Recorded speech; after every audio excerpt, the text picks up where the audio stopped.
안녕하세요. 독서를 사랑하시는 여러분. 불같이 독서하고 글 쓰고 말하기를 실천하는 불독남입니다. 이번에 소개해드릴 책은 정의란 무엇인가 라는 책입니다. 저자는 마이클 샌델입니다. 마이클 샌델은 하버드 대학교의 정치 철학 교수로 재임 중에 있고요. 이 시대 최고의 석학이자 철학계의 록스타라는 찬사를 받고 있습니다. 우리는 흔히 어떤 일에 대하여 옳고 그름을 판단하는데요.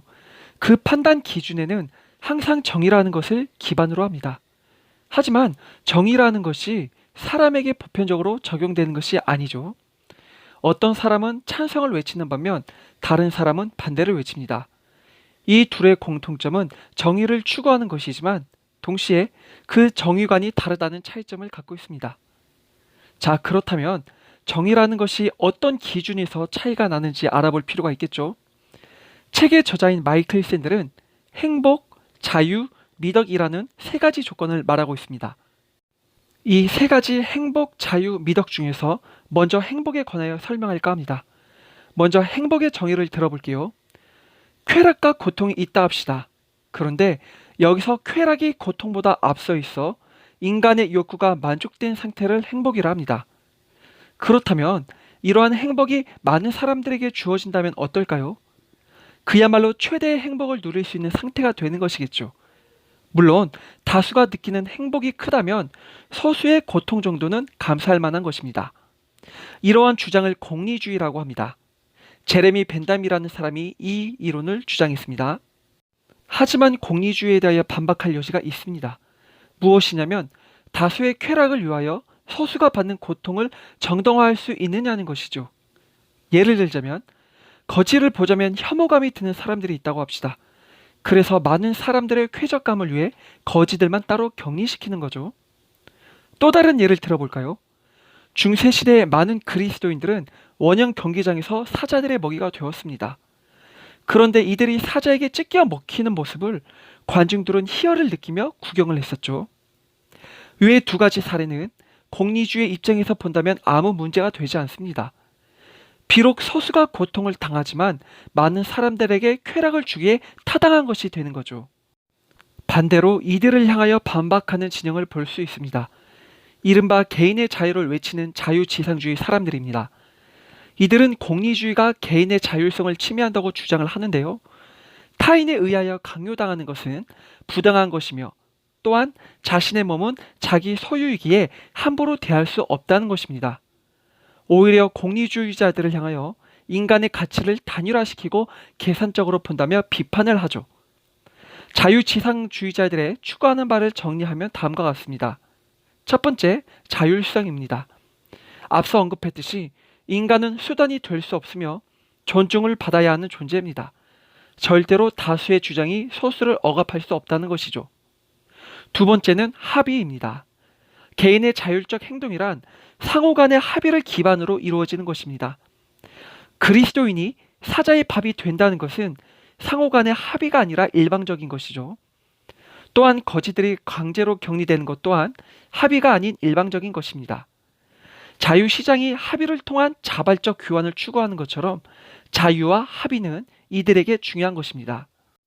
하지만 자유지상주의를 향한 반박도 있는데요. 내 몸이 자기 소유라 해서 내 몸의 일부인 신장들을 마구 팔아도 될까요? 자유주의 입장에서 본다면 내 몸이기에 마음대로 팔 수 있는 자유가 있다고 주장을 할 것입니다. 하지만 왠지 모르게 눈살이 찌푸려지지 않나요? 미덕과 공동선이라는 요소가 마음에 찔림을 줄 것입니다. 일각에서는 이러한 반박을 펼치기도 합니다. 마음대로 신장을 팔 수 있는 자유가 있기는 하지만 진정한 자유에서 비롯되지 않았다라고 말이죠. 무슨 말이냐면 신장을 판다는 것은 그 대가로 돈을 받는다는 것인데 만약 경제적으로 어려운 상황에 놓여 신장을 팔 수밖에 없는 상황이라면 감히 자유라고 말할 수 있겠느냐는 것입니다. 경제적 압박으로 인한 착취로 볼 수 있다는 것이죠. 여기서 잠시 인물 두 명을 소개하려 합니다. 이 두 명은 인간의 자유를 중시하지만 자유지상주의자들과는 다른 시각으로 주장을 하는데요. 첫 번째는 칸트입니다. 칸트는 인간이 존중을 받아야 하는 이유가 자유지상주의자들처럼 내 몸이 내 것이다 라고 말하지 않습니다. 그가 주장하는 것은 인간은 이성적 존재이기에 존중을 받아야 한다는 것입니다. 왜 이성적 존재를 중요하게 여기냐면 인간은 이성이 명령하는 선한 동기로 움직이는 존재로 보기 때문입니다. 이것이 바로 정언 명령입니다. 선하게 행동하라는 법칙, 자신에게 부여된 법칙은 정언 명령을 통한 도덕적 의미를 다하는 것입니다. 그래서 몸을 자기가 소유한다 할지라도 선한 동기로 올바르게 사용해야 하기에 함부로 할 수 없다는 것입니다. 두 번째로 존 롤스입니다. 존 롤스는 사회 계약을 맺을 때에 원초적 평등을 바탕으로 가한 합의가 이루어져야 한다고 했습니다. 쉽게 말하자면 모든 주관적 견해들을 버리고 똑같은 출발선에서 시작해야 한다고 말을 한 것이죠.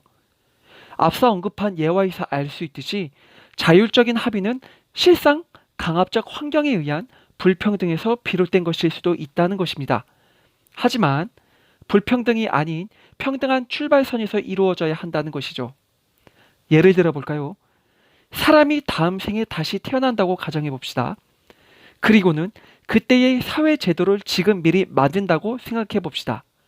어떤 사람은 부자인 환경에 태어날 수도 있고 가난한 환경에 태어날 수도 있는 거죠. 이럴 경우 대부분의 사람들은 이해관계를 배제한 채 모두가 공감할 만한 제도를 만들 수 있다는 것이에요.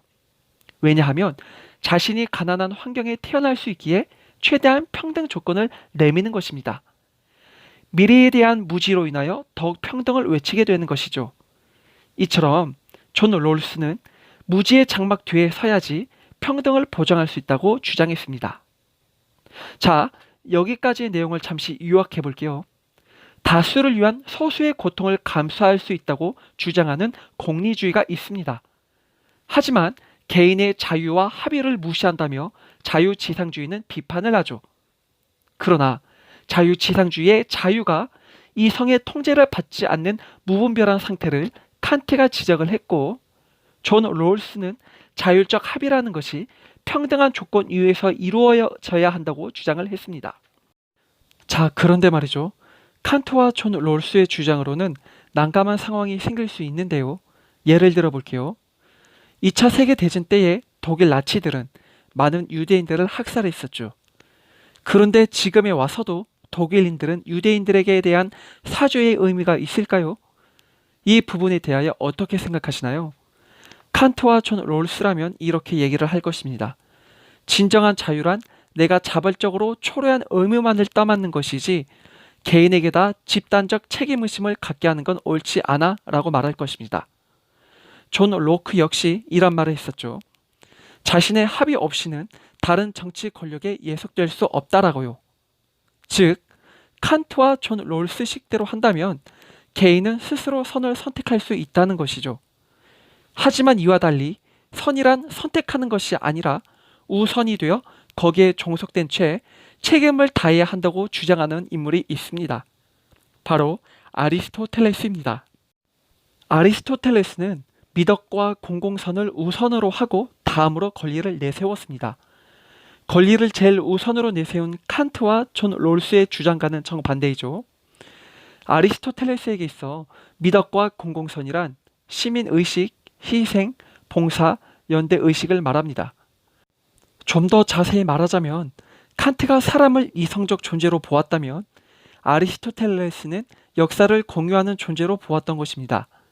그러니 아리스토텔레스의 시각으로 보자면 지금의 독일인들은 여전히 유대인을 향한 사죄의 마음을 가져야 한다는 것이죠.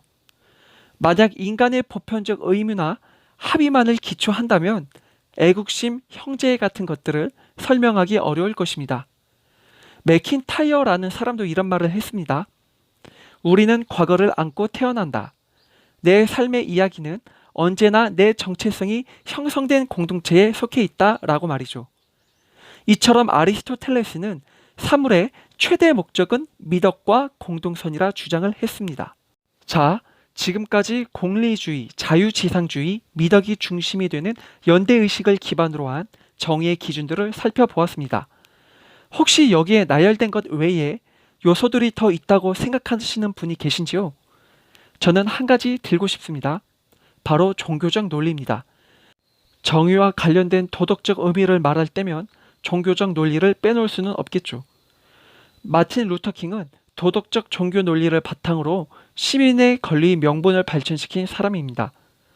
오바마 대통령 역시 그의 연설에는 영적인 얘기들이 들어가 있는 것을 볼 수 있습니다. 이제 마무리 짓겠습니다. 정의를 가지고 논쟁을 벌인다면 이제까지 언급한 요소들을 바탕으로 행해질 것입니다. 그렇기에 도출되는 결론도 당연히 다를 것이고요. 결국 각 사람이 가치를 어디에 더 중점적으로 두느냐의 문제일 것입니다. 어느 사건에 대한 견해는 곧 그 사람의 가치관입니다. 현재 이 사회에 벌어지고 있는 현상을 논한다면 여러분은 어느 기준에다 정의관을 두시겠나요? 그 정의관을 어디에 둘 것인지 한번 생각해 보셨으면 합니다. 저와 여러분은 최고의 정의관으로 최고의 선을 실행했으면 좋겠습니다. 이상으로 지금까지 시청해 주셔서 감사합니다.